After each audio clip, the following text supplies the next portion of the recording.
I'm Paul Black and I'm running for the Plata County Commissioner. Last month, Road and Bridge held a presentation about road impact fees possibly coming to La Plata County.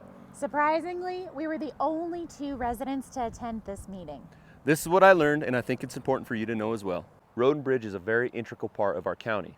It's how we get back and forth to the store, to our house, and commute every day. It's important to me that we make sure we're funding it properly, that we're getting the value out of our funding, and that we can have the best possible roads around. When we talk about La Plata County's impact fees, we first have to define what an impact fee is.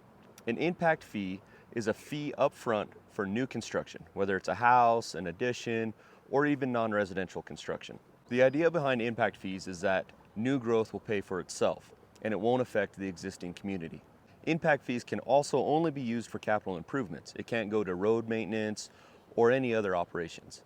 Impact fees are also not voted on by the public. They're actually adopted by the boards, whether it's a town municipality or a county board of county commissioners. Another very important part about the impact fees is the difference between the unincorporated part of the county and the incorporated part of the county.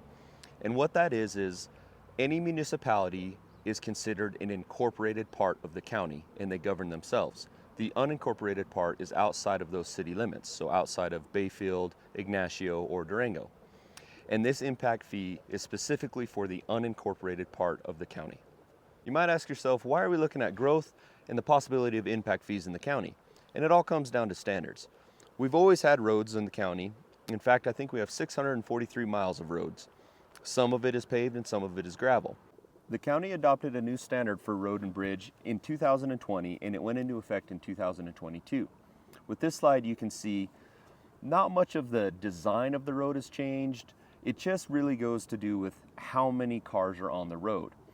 How they come up with the average daily use is you'll see it throughout the summertime. You'll see the black cords across the road and you drive over it with your car.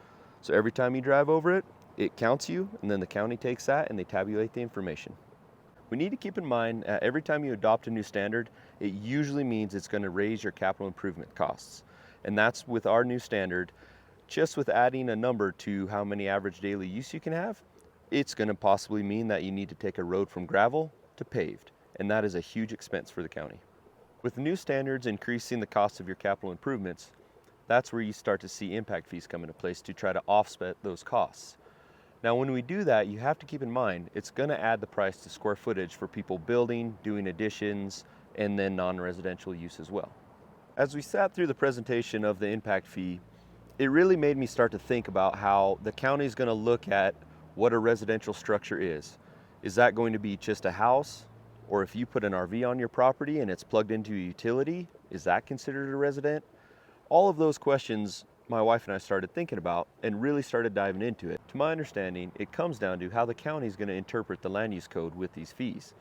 There can be multiple different scenarios and it's going to be a discussion between that person and the county.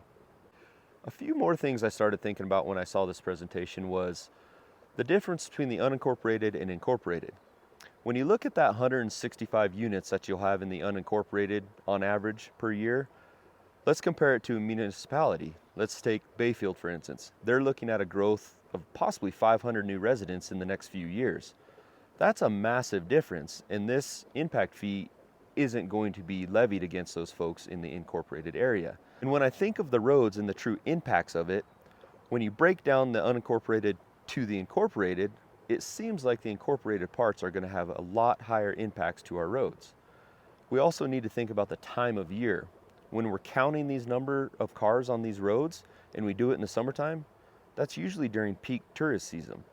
I think it's greatly reduced during wintertime when it's just the normal residents living here. They did say that they did some equations that kind of help offset those travels.